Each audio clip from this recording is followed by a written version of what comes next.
কি ব্যাপার, তুমি এখানে বসে কি আবার পান খাইতেছ? জর্দা তো খাই না। জর্দা না খেলেও পান টান কিছুই খাওয়া যাবে না, এখানে বসে আছো কেন?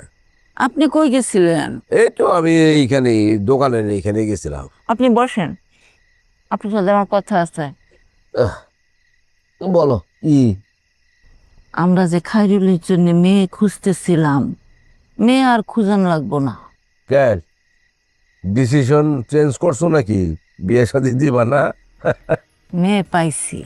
মেয়ে পাইছো? কোথায় মেয়ে পাইলা? নিপার মতো মেয়ে তো খুঁজতেছি। হ্যাঁ, তো আমি চিন্তা করলাম নিপারই আমরা বিয়ে করাই খাইরুল রে।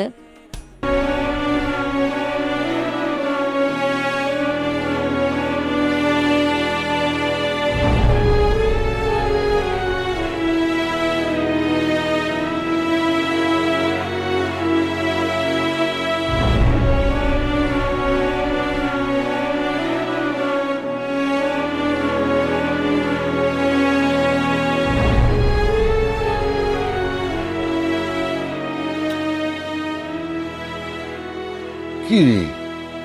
হ্যাঁ খাইরুল, ঘুমাস নাই? এখানে কি করস? তোমারে দেখতেছিলাম বাবা। I love you. জানি জানি জানি।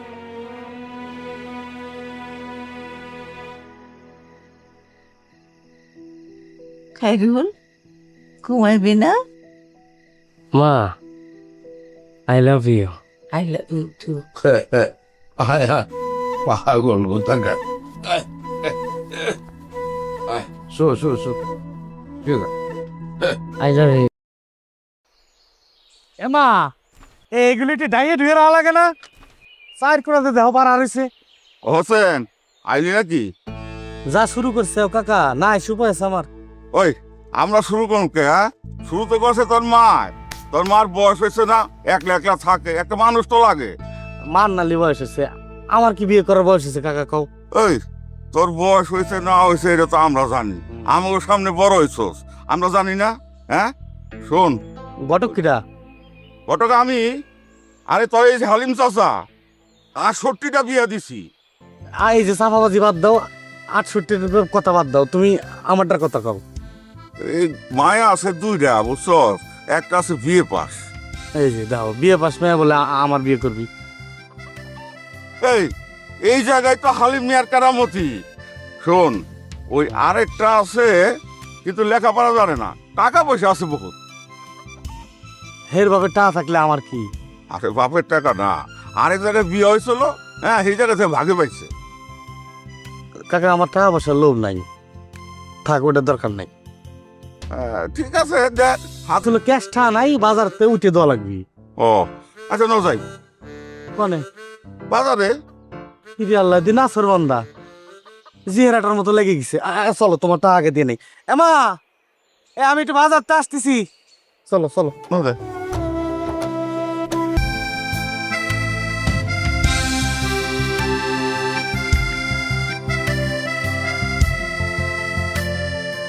হ্যালো আম্মা। আন্টি কি লাগবে? কিছু লাগবে না, আমার কাছে একটু বসো। কিছু লাগবে না? তোমার সাথে একটু গল্প করি। তোমার সাথে গল্প করতে আমার আরাম লাগে, ভালো লাগে। তুমি কোথায় যাও? মেয়ে মানুষের তো জামাইয়ের বাড়িতে যাইতে হয়। আন্টি আমি যেখানেই যাই না কেন আপনি সবসময় আমার সাথে কথা বলতে পারবেন। কেমনে এত দূর থেকে কথা কইবা? তো চাই নাই, একটা পিয়নের চাকরি চাইছি, ছোট্ট চাকরি। দেখো আল্লাহ। কেমন লাগে হোসেন ভাই, এই যে বিয়ে ফুল ফুটছে? হ্যাঁ আমার লজ্জা লাগে। হোসেন ভাই? এই যে চাঁচুর খান এই তার কোন দরকার ছিল? বেসুন তো আমরা মিষ্টি খাবো। আল্লাহ, বোন মিষ্টি খাবার চাইছে, এখনই খাওয়াবো, নিয়ে আসবো।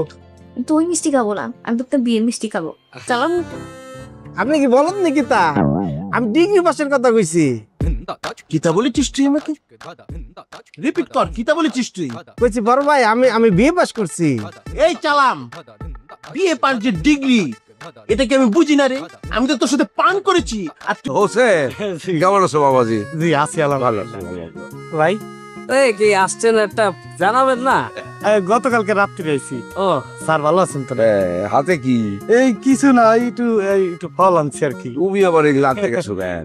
খালি হাতে। কাকি কো? আছে আছে। এ বৌমা, আচ্ছা এ দেখো যে হোসেন আসছে। যা ও ভাই আসেন ভাই। যা। আপনি আসছেন, আমার একটা ফোন দিবেন কবাল।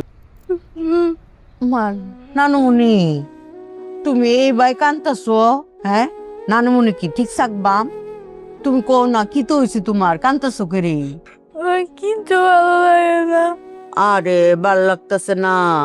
কি তো জ্বর আইতেছে নানুমণি? হ্যাঁ, কেউ নাই, মা নাই, বাবা নাই, দাদি দাদা কেউ নাই। ও বাসার দাদা দাদি নাই, মা বাপ নাই, এর লিগে মনটা খারাপ লাগতেছে, হ্যাঁ? নানুমণি আসি না, নানুমণি তোমারে চকলেট খাওয়াই, আইসক্রিম খাওয়াই, পিঠা খাওয়াই। নানুমণি তো তোমার সাথে সাথে একেবারে পাহারাদারের মতো থাকতাছি না?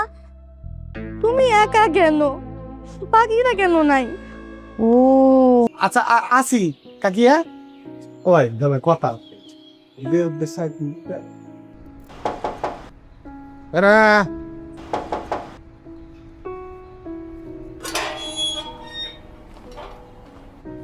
আসসালামু আলাইকুম স্যার। ওয়ালাইকুম আসসালাম। স্যার আপনি খারিউল স্যারের বস না, ওই যে একদিন আসছিলেন? হ্যাঁ। স্যার আমি যে একটা চাকরির কথা কইছিলাম, একটা ছোট চাকরি ভুলে গেছেন স্যার। না মনে আছে। মনে নাই স্যার, গরিবের কথা ভুলে গেছেন। দেখেন স্যার, আর খাইরুল ভাই এটা বিয়ে করা উচিত না? হ্যাঁ হ্যাঁ, মেয়েটা দেখবো। আপনি বিয়ে করেন, আমার আবার টানুন কেন? আরে বাহ, অবশ্যই করা উচিত। উচিত না? আপনারা মেয়ে দেখেন, আমিও মেয়ে দেখতেছি। আমার জন্য টাকার জন্য? হ্যাঁ উচিত না? আপনারা তাহলে আড্ডা দেন, চাঁচুর খান, আসি। আচ্ছা আচ্ছা ঠিক আছে। আচ্ছা ও ভাই, হ্যাঁ আমার কাছে কি সিজিনি একটা গন্ধ মনে হলো সত্যি। তাই না? তা খুব চিনেন। তাহলে কব ডাইরেক্ট কই? আপনার বিয়েটা হোক। না আমি চাই যে, আচ্ছা আপনি যদি কন তাহলে আমি সরাসরি যা কব আফা ভাই কিন্তু আপনি বিয়ে করে চাই। হ্যাঁ দেখি কি হয়। এই বাড়িতে আমারও বাড়ি করে দিবে, আপনারও বাড়ি করে দিবে। হ্যাঁ আমার কাছে মনে হইতেছে কেমন দিন একটু লজ্জায় কেমন দিন করলো। আমি আজকে যে বিষয়টা নিয়ে আলোচনা করার জন্য আজকে লাইভটি আয়োজন করা, সেটা হচ্ছে study in Europe, in particular study in Poland নিয়ে। তো ইউজুয়ালি যেটা হয়, আমি প্রতি রবিবার আমাদের এই পেজ থেকে বাংলাদেশ সময় রাত 9টায় এই লাইভটা আয়োজন করা হয়। Basically purpose of this live যে স্টুডেন্টদেরকে ফ্রি গাইড করা, অ্যাসেসমেন্ট করা স্টাডি ইন ইউরোপের ব্যাপারে, অর্থাৎ স্টাডি ইন অ্যাব্রোডের ব্যাপারে। আমি ইউজুয়ালি যেটা করি সেটা হচ্ছে এই লাইভে স্টুডেন্টের বিভিন্ন প্রশ্নের উত্তর দিয়ে থাকি। যারা কমেন্টসে বিভিন্ন প্রশ্ন করে থাকেন তাদেরকে উত্তর দেওয়া হয়। এবং এই যে লাইভটি, বেসিক্যালি এই লাইভটা হচ্ছে স্টুডেন্ট বা গার্ডিয়ান যারা তাদের বাচ্চা কাচ্চাদের ইউরোপে বা বিভিন্ন দেশে স্টুডেন্ট ভিসায় পাঠাইতে চায়, তাদের বিভিন্ন ধরনের প্রশ্ন থাকে। এই প্রশ্নগুলোর সদুত্তর অনেক সময় পায় না। তো আমি প্রতি রবিবার বাংলাদেশ সময় রাত 9টা থেকে রাত 10টা এই লাইভটা করে থাকি। এই লাইভে যারা কমেন্ট সেকশনে প্রশ্ন করে থাকেন তাদের প্রশ্ন উত্তর দেওয়া হয়। তাই আমার সাথে যারা কানেক্ট হচ্ছেন আজকে, তাদের যদি স্টাডি অ্যাব্রোড নিয়ে কোনো প্রশ্ন থাকে কমেন্ট সেকশনে লিখবেন, আমি আপনাদের প্রশ্নগুলোর প্রত্যেকটা প্রশ্নের উত্তর দেওয়া হবে। আর আরেকটা বিষয় আমি আপনাদেরকে বলি, সেটা হচ্ছে এই যে প্রশ্ন উত্তরগুলো দেওয়া হবে, এই প্রশ্ন উত্তরগুলোর কোনো কমার্শিয়াল পারপাস নাই। এটা জাস্ট আমার ভালো লাগা থেকে আমি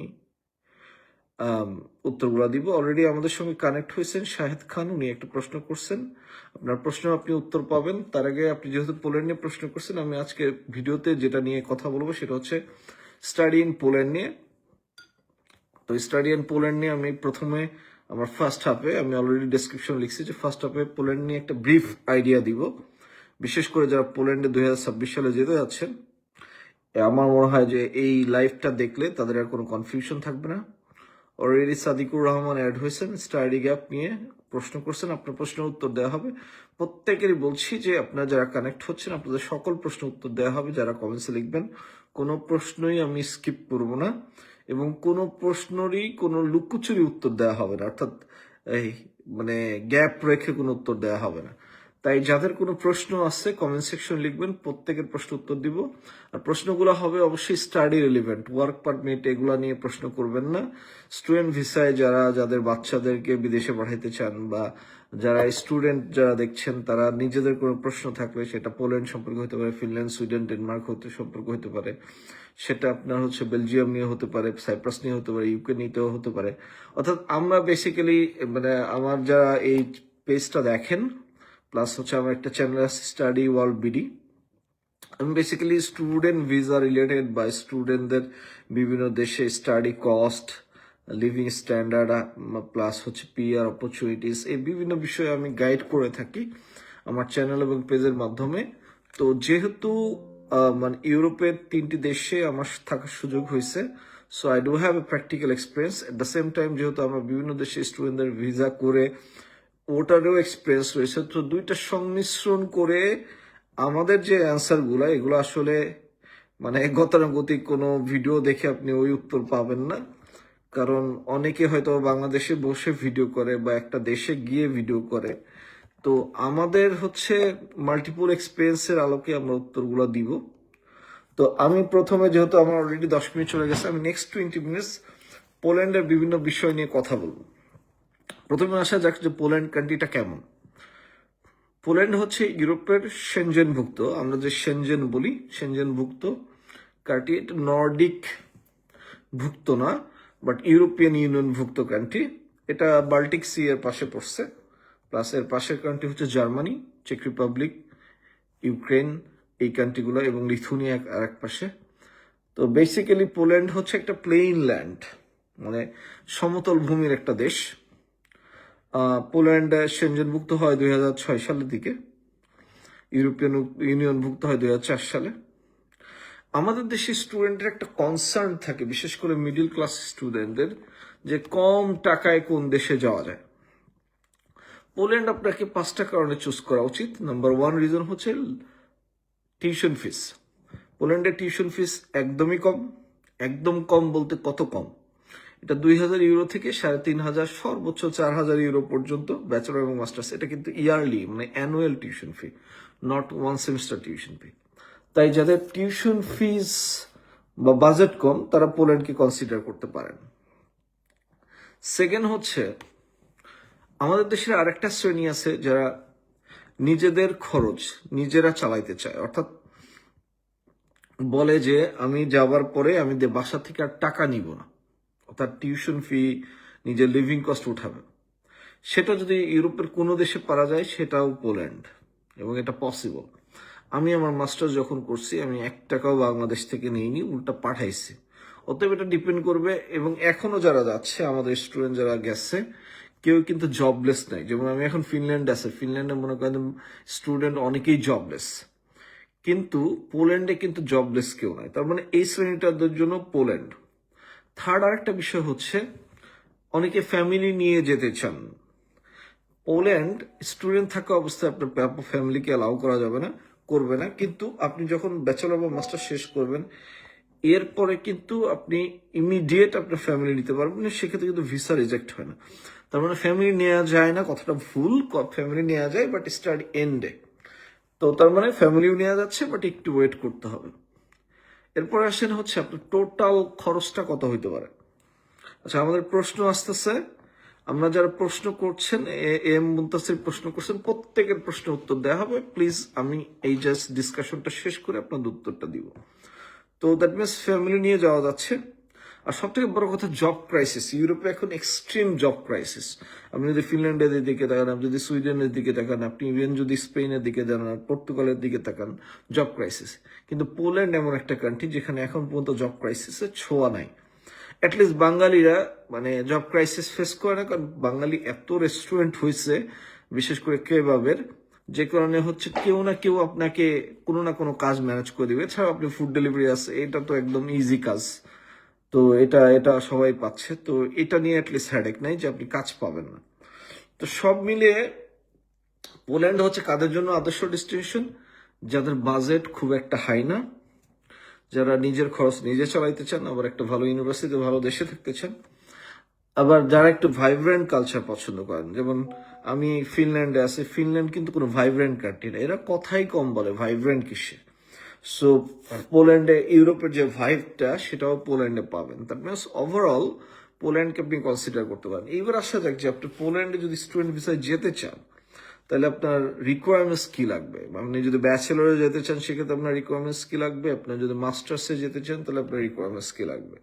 রিকোয়ারমেন্টসে যাবার আগে আমি আবার আপনাদেরকে রিমাইন্ড করে দিচ্ছি, আমার এই ভিডিওটা যারা দেখছেন, আপনাদের যদি স্টাডি অ্যাব্রড নিয়ে কোনো প্রশ্ন থাকে কমেন্ট সেকশনে লিখবেন, প্রত্যেকটা প্রশ্নের উত্তর দেওয়া হবে এবং আমি লাস্ট হাফে এই প্রশ্নের উত্তরগুলো দিব। এনিওয়ে, জাস্ট রিকোয়ারমেন্টসগুলো কি কি? রিকোয়ারমেন্টস হচ্ছে যদি কেউ ব্যাচেলরে যেতে চান, আপনার এইচএসসি অর্থাৎ হায়ার সেকেন্ডারি সার্টিফিকেটে মিনিমাম সিজিপি হতে হবে 3.50, অর্থাৎ 60% মার্ক থাকতে হবে। নেক্সট, ইয়ার গ্যাপ 5 ইয়ার্সের বেশি হওয়া যাবে না। থার্ড, ল্যাঙ্গুয়েজ আইএলটিএস মিনিমাম 5.5 থাকতে হবে, আইএলটিএস মিনিমাম 5.5 বা পিটি 55, টোফেল 70। এই যদি স্কোরগুলো থাকে তাহলে আপনি ভাবতে পারেন যে আপনি ব্যাচেলরের জন্য পোল্যান্ডে এলিজিবল। এবার আসা যাক মাস্টার্সে যারা বাংলাদেশে ব্যাচেলর করছেন তাদের আদর্শ স্কোর হচ্ছে 3। এখন 2.90 2.75 পসিবল, বাট আমার মতে আদর্শ স্কোর হচ্ছে আউট অফ 4 3, অর্থাৎ ব্যাচেলর 3 স্কোর থাকতে হবে। এবার আসা যাক গ্যাপের ব্যাপারে। ব্যাচেলর থেকে যারা মাস্টার্সে যাবেন বাংলাদেশে, ব্যাচেলর করার পর থেকে গ্যাপ 5 থেকে 7 বছরের বেশি না হওয়াই ভালো, কারণ এতে এক্সপ্লানেশন দেওয়াটা ডিফিকাল্ট। কারণ আপনি এত লং টাইম কি করছেন সেটা এমবাসের কাছে খুব একটা ভালো প্রোফাইল বলে মনে হয় না। বাট আমি 5 ইয়ার্সকে খুবই আদর্শ গ্যাপ মনে করি। এর থেকে বেশি গ্যাপ যেমন 5 to 7 ইয়ার্স মাস্টার্সের ক্ষেত্রে পসিবল। এবার আসেন ল্যাঙ্গুয়েজ সার্টিফিকেট, আইএলটিএস 5.5 মিনিমাম, 6টাকে আমি আদর্শ মনে করি মাস্টার্স ক্যান্ডিডেটদের জন্য। পিটিএ 55, 58টাকে আমি আদর্শ মনে করি, বাট 55 হলেও করতে পারবেন। টোফেল 70। এই স্কোরটা যদি থাকে তাহলে আপনি মাস্টার্স অ্যাপ্লিকেশন করতে পারবেন। আমি যারা ভিডিও দেখছেন তারা রিকোয়ারমেন্টস হয়তো বুঝছেন। এরপরে আমি আসবো কস্টের ব্যাপারটাতে। পোল্যান্ডের কস্টটা শুরু হয় হচ্ছে অ্যাপ্লিকেশন ফি থেকে। পোল্যান্ডের অ্যাপ্লিকেশন ফি অনেক কম, 20 ইউরোস থেকে শুরু করে 100 ইউরোস পর্যন্ত। তা প্রাইভেটগুলোতে একটু অ্যাপ্লিকেশন ফি বেশি, 100 ইউরোসের মতো নেয়, কিন্তু পাবলিকগুলো ম্যাক্সিমাম 20 to 50 ইউরোস। তার মানে অ্যাপ্লিকেশন ফি অন্যান্য দেশ থেকে একদমই কম। 2টা ইউনিভার্সিটি অ্যাপ্লিকেশন করলে আপনার সর্বোচ্চ 10,000 টাকা খরচ হবে। সো আবারও রিমাইন্ড করছি, যদি কারো প্রশ্ন থাকে কমেন্ট সেকশন লিখবেন, I will give answer very soon. তো অ্যাপ্লিকেশন ফি, টিউশন ফির ব্যাপারে যদি বলি, Poland is one of the lowest tuition fees in Europe. যদিও পড়াশোনার মান অনেক ভালো, পোল্যান্ডে অসংখ্য ইউনিভার্সিটি আছে সিটি ভেদে। তার মধ্যে আমি বেশ কিছু ইউনিভার্সিটির নাম বলবো। তো টিউশন ফি রেঞ্জ, যেমন আমার একটা স্টুডেন্টের টিউশন ফি মাত্র 1200 ইউরো দিয়ে ভিসা হয়েছে। একটা বলবো না, বেশ কিছু স্টুডেন্টের। তো 2500 থেকে 3500 হচ্ছে স্ট্যান্ডার্ড টিউশন ফি, ইয়ারলি এটা টিউশন ফি। তো আপনি যদি ধরেন সর্বোচ্চ 3500ও ধরেন, 3500 মানে বাংলা টাকা 5 লাখ সামথিং। তার মানে ওভারঅল কস্ট আপনার 8 থেকে 9 লাখের মধ্যে খেল খতম। তার মানে পোল্যান্ডে যদি আপনি আদর্শ একদম A to Z ইন্টারনেট, মানে আপনার একদম ফ্লাইং টিকিট, ইন্ডিয়া যাওয়াটা সহ 8 থেকে 10 লাখ টাকা যাদের বাজেট, তাদের জন্য পোল্যান্ড হতে পারে আদর্শ ডেস্টিনেশন। এবার প্রশ্ন হচ্ছে ব্যাংকে কত টাকা দেখাইতে হবে? ব্যাংকে দেখাইতে হবে হচ্ছে 10 লাখ প্লাস, এটা এফডিআর এ দেখাইতে হবে। এর এগেইনস্টে ক্রেডিট কার্ড লিমিট সার্টিফিকেট দেখাইতে হবে, এটা আপনার খরচ না। আপনি যদি 3 মাসের মধ্যে এর জন্য এফডিআর করেন, উল্টা ব্যাংক আপনাকে টাকা দিবে, অর্থাৎ আপনি ওটার জন্য আপনি ব্যাংক থেকে টাকা পাবেন। অতএব আপনার পোল্যান্ডে কত টাকা খরচ হয়? 8 থেকে 10 লক্ষ টাকা খরচ হয় একদম আপনি যাওয়া পর্যন্ত, মানে হিজুজ সুজুজ যত খরচ আছে ছোট খাটো সব খরচ দিয়ে। এইবার আসেন হচ্ছে পোল্যান্ডে ভিসা রেশিও কেমন হতে পারে 2026-এ। প্রথমেই বলি হচ্ছে পোল্যান্ডের অ্যাপ্লিকেশন যে পিরিয়ডটা কিছু কিছু ইউনিভার্সিটি অলরেডি শুরু হয়ে গেছে, কিন্তু আপনার অ্যাপ্লিকেশনের জন্য নতুন একটা সিস্টেম ওরা নাভা রিকগনিশন বলা, অর্থাৎ আপনার যদি যারা ব্যাচেলার অ্যাপ্লিকেশন করবে তাদের হায়ার সেকেন্ডারি সার্টিফিকেট এবং হায়ার সেকেন্ডারি ট্রান্সক্রিপ্ট এই দুইটা জিনিস রিকগনিশন করতে হয়। এই রিকগনিশন করার জন্য সেরেনা একটা ওয়েবসাইট আছে, এই ওয়েবসাইটের মাধ্যমে অনলাইনে অ্যাপ্লাই করতে হয়। তারা প্রায় 2 মাসের মতো সময় নিয়ে ফেলে। এটা দুইভাবে করা যায়, একটা হচ্ছে আপনি নিজে অ্যাপ্লিকেশন করবেন আপনার, অর্থাৎ এটা রিকগনিশনের জন্য। আর একটা হচ্ছে আপনি যে ইউনিভার্সিটি অ্যাপ্লাই করবেন তাদেরকে রিকোয়েস্ট করে ওই ইনস্টিটিউশনের মাধ্যমে এটা রিকগনিশন করাই নিতে পারেন। ইনস্টিটিউশন ইউজুয়ালি অ্যাপ্লাই করলে একটু ফাস্টার দেয়, আপনি নিজে করলে একটু দেরিতে দেয়। এখন ইনস্টিটিউশন যদি করে দেয় সেক্ষেত্রে সমস্যাটা হচ্ছে ইনস্টিটিউশনটা ওই ইউনিভার্সিটিতে আপনি অ্যাপ্লিকেশন না করলে তারা হয়তো বা আপনাকে ওই পেপারসটা দিবে না বা কনফার্মেশনটা। এই জন্য উচিত হচ্ছে আপনি নিজে নিজে করা, তাহলে আপনি অন্যান্য ইউনিভার্সিটিতে অ্যাপ্লাই করতে পারেন। আমাদের অনেকগুলো প্রশ্ন আসছে, সবগুলো প্রশ্ন উত্তর দিব। শাহেদ খান প্রশ্ন করছেন, দেন মুজাহিদুল ইসলাম খান ওনার প্রোফাইল শেয়ার করছেন, খাদিজা আক্তার ওয়াচিং সেও একটা প্রশ্ন করছে। প্রত্যেকের প্রশ্ন উত্তর দেওয়া হবে। আপনারা জাস্ট যার যা প্রশ্ন মাথায় আসে আপনারা কমেন্ট সেকশন লিখবেন, আমি উত্তর দিব। তো নাভা রিকগনিশনটা যদি আপনি করে ফেলেন তাহলে যেটা হবে সেটা হচ্ছে আপনি অনেকটা কাজ এগিয়ে যাবেন। তখন আপনি 1 থেকে 2টা ইউনিভার্সিটি আপনার রেলিভেন্ট প্রোগ্রাম সিলেক্ট করে অ্যাপ্লিকেশন করে দিলে অফার লেটার আসতে বেশি সময় লাগে না পোল্যান্ডে, এটা ম্যাক্সিমাম 1